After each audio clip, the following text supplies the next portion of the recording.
we all know what e-government is, when government uses the tools of technology to deliver the services they expect them to deliver. Well, at PDF, we coined a new term called we government, which is the new era where not only is government making data available, but we're collecting data, and people are building new tools, applications, and platforms that are useful for people in their civic lives. We've had some amazing leaders on our stage and some amazing inspirational talks, but there isn't a single person I can tell you that we know of in our universe that's currently working in government that understands the relationship between technology, data, democracy, efficiency, transparency, and accountability in government than our next speaker. We are very, very grateful to have him with us. First time at PDF, I hope not the last, the CTO of the White House and the USA, Todd Park.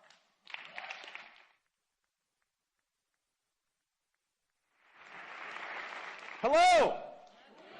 How is everybody doing? I know that we're running way over, so I'm going to try to keep this really, really short, and actually would really love to hang out with folks afterwards, so I'll just stay here as well afterwards if anyone wants to chat.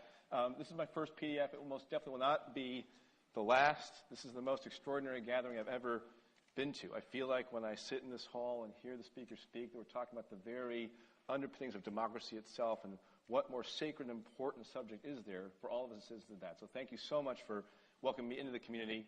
I'd like to make a small contribution in terms of my thoughts, and then really, after this, I'd love to talk with as many of you as possible and learn as much as I possibly can. As many folks who have spoken here today have said, I am here fundamentally to ask for your help. And it's actually on a topic that I'm more passionate about, I think, than any other topic, which is the power of open data, which may seem mundane to many people, but the power of open data to generate massive, massive social change. And I think that actually, in order for open data to generate social change, it's very important to recognize that it's not just about opening data. You can't just blindly publish data and expect that to do anything, right? Data by itself is useless. I can't feed my family data. I can't pour data on a broken bone and heal it. I can't pour data on a car and make it more energy efficient. Data is only useful if it's applied by innovators to deliver actual benefit to the public. So as we think about open data, we have to think about the deliverable not as the data, but as changes in the life of our citizenry. We have to think about actually work to liberate data is not just about publishing it, but instead to think of the deliverable, as Clay Johnson has said, as an ecosystem of innovation that's vibrant and self-propelled, beautifully chaotic, decentralized, unkillable, that takes that data as fuel and turns it into magic, turns it to real improvements in the lives of our citizens, real improvements in our democracy. So we've been engaged in an experiment since I actually joined the U.S. government about 2.5 years ago. I was actually recruited out of the private sector. I was an entrepreneur in the private sector. And actually when HHS, Department of Health and Human Services, first called me, I was actually mystified because I had no experience in government whatsoever. I said, literally, why are you talking to me? Why do you want me? I don't know anything about government. And they said, actually, that's exactly why we're talking to you, because we're creating this new job called CTO. And it's not the dude or dudette who has to run all IT at HHS. It's someone who's supposed to be our internal change agent to work with the best folks inside and outside government to dream up and then execute at high speed initiatives that can unleash the power of data, tech, and innovation to improve the health of the American people. And one of the initiatives we cooked up was something called the Health Data Initiative. It's an initiative that we then executed at high speed for the next 2.5 years. It's one I continue to champion in my new gig as U.S. CTO. And the whole point of the Health Data Initiative is to catalyze the emergence of an ecosystem of innovation fueled by open data that improves lives, improves health, contributes to economic growth, and creates jobs. And what it basically does is it does a couple things that are obvious and maybe one thing that's actually less obvious. So one, it actually makes brand new data publicly available. That's pretty obvious. It's important to do. Secondly, maybe a little less obviously, turns out that HHS and other agencies had made a whole bunch of health-related data public in the past. But it was useless to developers. It was in PDFs. It was in books. It was in static websites where you could query the website, but you couldn't get the underlying data. So HHS began to take more and more data like that had been public, but turned it into web APIs, into downloadable files, machine-readable data that could be used as fuel by developers to power magical new products, services, programs, insights, etc. And then finally, we realized pretty early on that about 95% of innovators and entrepreneurs who could turn the data into magic didn't even know what HHS did. Literally didn't know. Let alone the fact that it had data on everything from the health of our communities, the quality of our hospitals, the latest, greatest medical knowledge, products have been recalled about drugs, insurance products, etc. And that was trying to give this data away. So it turns out that we actually had to engage in a marketing campaign about the data, in a grassroots outreach and education campaign of meetups, hackathons, codathons, and data paloozas, all of which were very foreign to HHS at the time, but actually become rapidly less foreign as we speak. And we actually paid attention to a very important piece of advice we got from a whole bunch of people, which was, look, every successful ecosystem of innovation that sits on top of data has engaged developers, innovators from the beginning in that process of liberating the data and catalyzing innovation. From the beginning. So we actually started by bringing together a group of about 40 people or so in a room at the Institute of Medicine, amazing tech minds and healthcare minds, put a pile of data on the table and said, look, what do you think? We can make this data available, we can make it machine readable, what do you think? Right? They brainstormed over the course of about a day, 20 brilliant ideas, classes of applications and services you could build with this data. We then actually made the data available, made it machine readable. Within 90 days, we hosted a first annual health data palooza, at which these innovators actually brought to bear close to 20 brand new products, services, features they built using this data in just 90 days. And that had two very interesting effects. One was it inspired more innovators to understand what our data was all about and build more stuff. Secondly, very importantly, there were actually a fair number of folks at HHS who actually didn't like this data liberación thing that I was talking about, right? Kind of crossed their arms and said, look, I just can't imagine how this will lead to anything that's good. If I release the data in usable form, I can just imagine horribleness happening, misuse, abuse. I cannot imagine awesomeness of any kind. And we made a special point to invite them and gave them front row seats at this June 2010 Health Data Palooza. And they saw the awesomeness that innovators brought to bear. They saw that if you as a government data owner just made your data available and usable, let people know it was there, people would use it to generate all kinds of new services and products and insights that will help improve access to care, health literacy, make care better, make care safer. And they started together. They said, I see. If I make this data available in machine-readable form and let people know it's there, a whole bunch of other people I don't have to pay will build all kinds of incredible stuff that can advance my mission. We said, yes, that's exactly right. So they started making more data available. It became much easier internally to sell this proposition of making the data available, which led to more awesomeness being built, which led to more data being made available, which led to more awesomeness being built, more data liberación, more awesomeness, et cetera, right?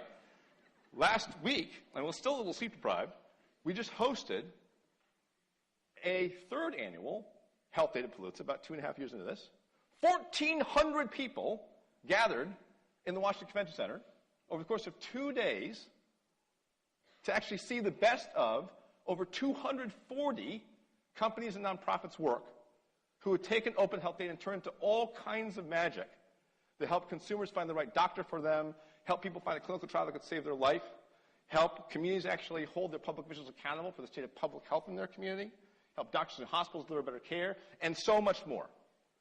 It was a living embodiment of a fundamental belief that we've actually come to hold about Government 2.0, which is called Joy's Law. Joy's Law was named after Bill Joy, the co-founder of Sun Microsystems. He once famously said, no matter who you are, you have to remember that most of the smartest people in the world work for somebody else. Which is, of course, true, right? So you really want to maximize social return on data in the government. Make it free. Liberate it. Make it machine readable, and let all the other smart people in the world take that data and turn it into magic. Magic that can help the American people. And these hundreds and hundreds of new services, products, features, programs, insights, right? Insight machines have been built. Total cost to the American taxpayer? Zero. Focus. Nada. Fantastic, right? All we're doing is taking data you've already paid for, Made it machine readable, which wasn't that hard because it's in machines now. Made it available, jujitsu, into the public domain, let people know it's there, and then the American innovators and entrepreneurs do the rest. Do the rest. These products and services are already helping tens of millions of Americans all kinds of ways, helping grow the economy and create jobs. So this is a play that we really like. It requires no new legislation. It requires no new regulation. It requires basically very little in the way of money. Just requires embracing the idea of government as a platform. And so a central tenet of what we're actually doing now is running this open data, open innovation play again and again and again. We recently rolled out, US CIO Steve Van Rokel and I, a new digital government strategy that, among other things, the part that makes my heart go pitter-pat with rapid pittering and pattering, is the part that says that the default state of government data going forward in new systems that are architected shall be open and machine readable. Which is awesome. And even better than that statement is the fact that OMB is the Office of Management Budget, basically runs the government. So it's important to know who they are, right? I've gotten to know who they are, and I love them, especially when they do stuff like open up the data, right? So basically, they're coming out with very specific new policy in the next 6 months that says exactly how that's going to work. The agencies are supposed to put together very specific plans to actually make that happen. So it's actually a level of guidance that's very specific, with very specific follow-up steps, which is actually very exciting. Folks are also supposed to reach back into their legacy infrastructure and prioritize, 2 web APIs to actually deploy on high-value data, and that's actually supposed to, again, accelerate over time as well. And then on top of that, kind of basic level of cross-government action, we've also launched a new Open Data Initiatives program, which is meant to double down on Health Data Initiative, but also clone it in education, energy, public safety, the nonprofit space, and potentially other spaces as well, where we want to actually turbocharge the web APIing of legacy data beyond actually the minimum standard of the digital government strategy, and also critically engage innovators from the very beginning. From the very beginning, what data should be made available? What investments should be made, if any, right, in terms of the high priority data, in timeliness, granularity, improvement, so on and so forth, right? And showcase the work of these innovators to help inspire more data liberation and more innovation.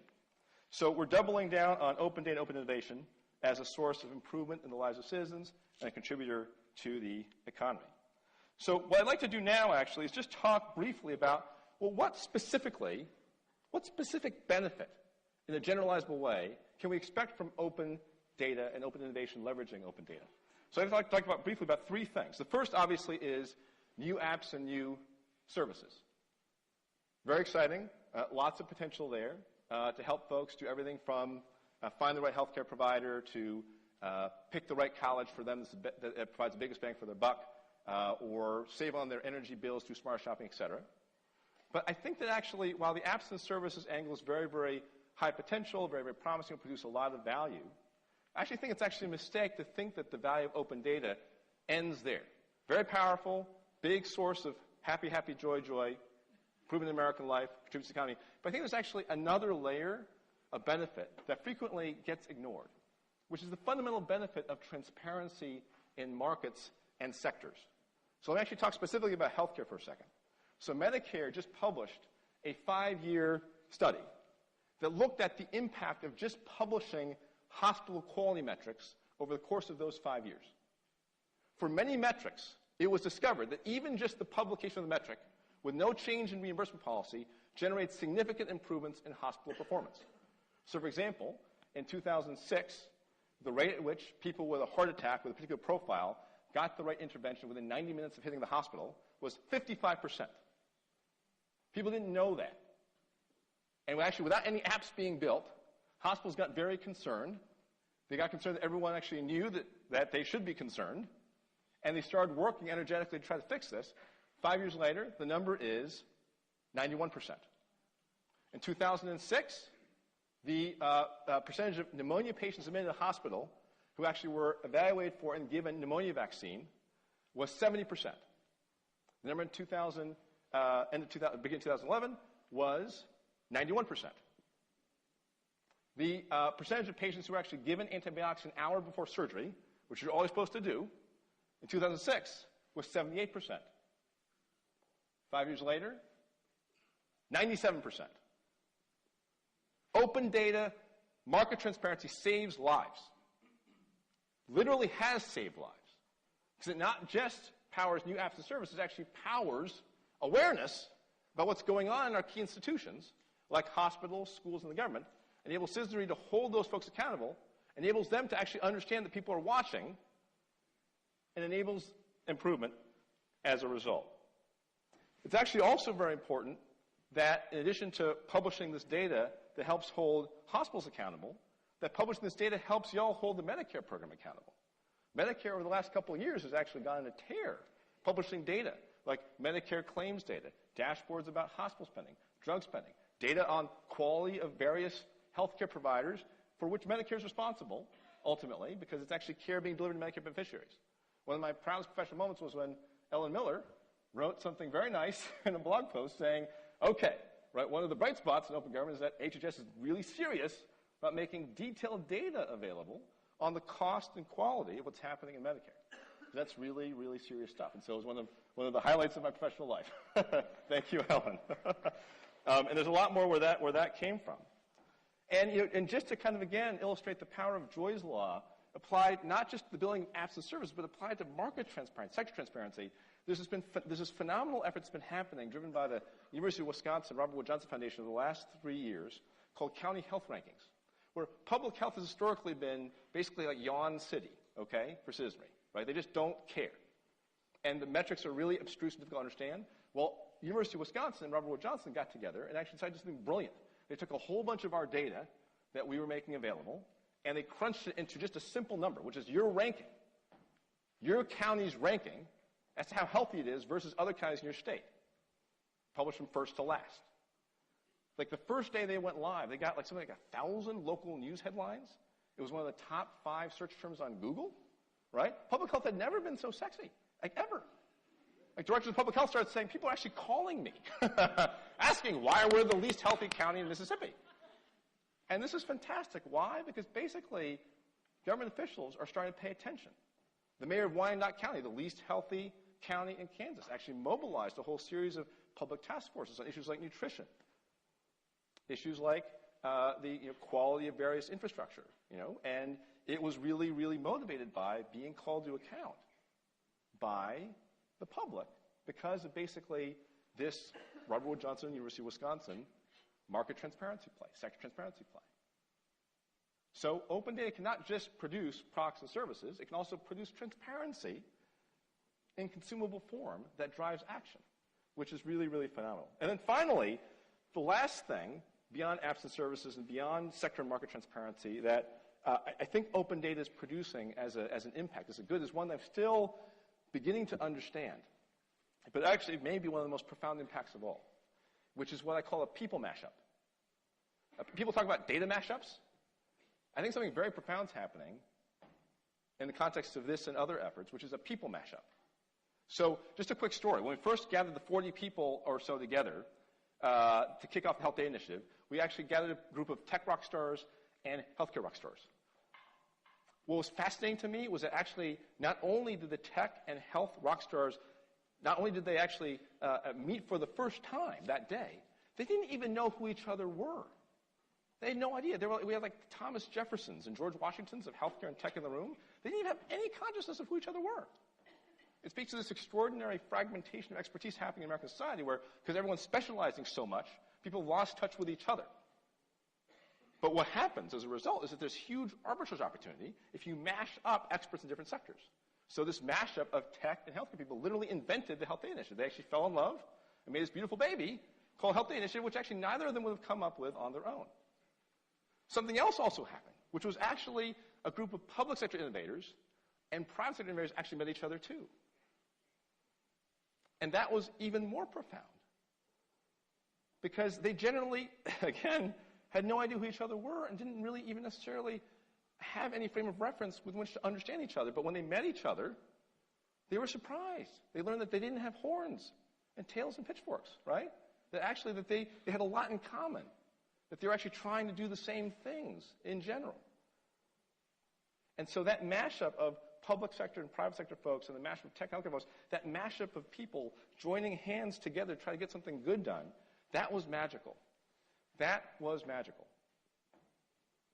I had a phenomenal time as an entrepreneur in the private sector. I built companies I was very proud of, I think will actually help many people in the world. But I'll tell you that the most amazing experience I've ever had,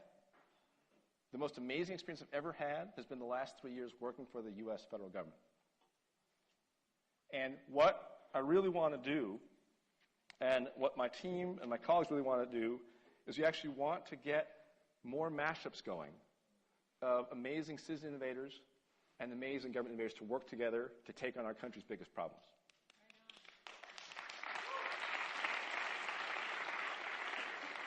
And because we're very action-oriented, we don't just like saying highfalutin things and then doing nothing, right? There's a very specific follow-through item on this point, and a very specific ask for every single one of you here in person and watching, and your friends and your friends' friends. We've launched a new program, I'm about to say, launching a new program called the Presidential Innovation Fellows Program. We launched about 2 weeks ago, and it's basically a program that aims to bring together the most amazing citizen innovators and the most amazing government innovators to team up in small, agile teams that will actually execute game-changing projects and deliver initial results in 6 months or less. We picked 5 projects to start. One of them is actually the Open Data Initiatives program that I just talked about, doubling down Health Data Initiative and launching new initiatives like it in energy, education, safety, et cetera. Second is actually called Blue Button for America, which aims to actually enable Americans broadly to get access to their own personal health information. The third is called MyGov, I'll just describe this super briefly, which aims to build a rapid prototype of a single system that allows citizens to actually access information resources across the federal government in a way that's personalized and brings government to their fingertips. A fourth is actually called RFPEZ, that enables the government and startups to actually do business with each other in a much easier way. That enables government to get access to startups and startups get access to the government, which is really a procurement reform process and project. And finally, one's called the 20% campaign that aims to move government development assistance and foreign policy payments overseas from cash to mobile and electronic. So huge potential for getting bigger bang for the taxpayer buck, improving safety, financial inclusion, et cetera. So we are begging you, those of you who care, which is basically everyone here, to apply for this program or to get involved in some capacity. We actually are very, very happy with the results thus far in terms of people applying. We actually just announced it about 2 weeks ago at TechCrunch Disrupt. Within the first 24 hours, 600 people actually registered to apply, which is pretty amazing. Actually, we were asking for something completely unreasonable, which is that you drop everything you're doing and by the middle of July show up in D.C. in the middle of a sweltering summer and work like a barking rabid dog for 6 months to try to get stuff done. So completely reasonable, but 600 people in the first 24 hours said, I'm ready to do that. The total number actually is now north of 1,500, which is pretty amazing.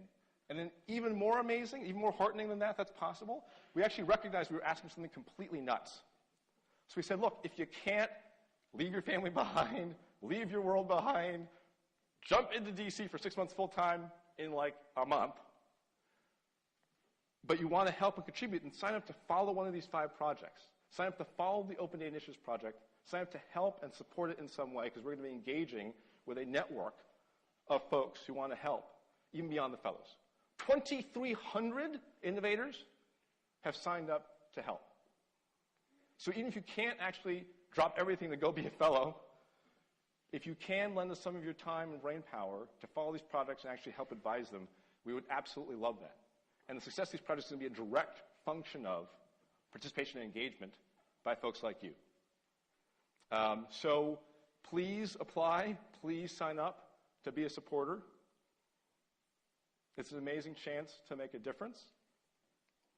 Please keep doing all the stuff that you're doing. I'm actually sitting here stunned by what I've heard all day, because it just gives me more faith in our country and democracy to know that folks like you who care so deeply are doing such extraordinary work. And hopefully this Presidential Innovation Fellows Program is another opportunity to make democracy more personal for you, to have you engage in a very direct way, advance the ball in a meaningful way for America, powered fundamentally by the people. So thank you so much for having me over. God bless you. God bless personal democracy, and God bless America. Thank you very much. Thank you very much. All right, everybody. AT&T is sponsoring our cocktails. Todd's going to be upstairs to say hello to you folks. Come back tomorrow at 9 o'clock. Thanks for your patience. We'll see you tomorrow.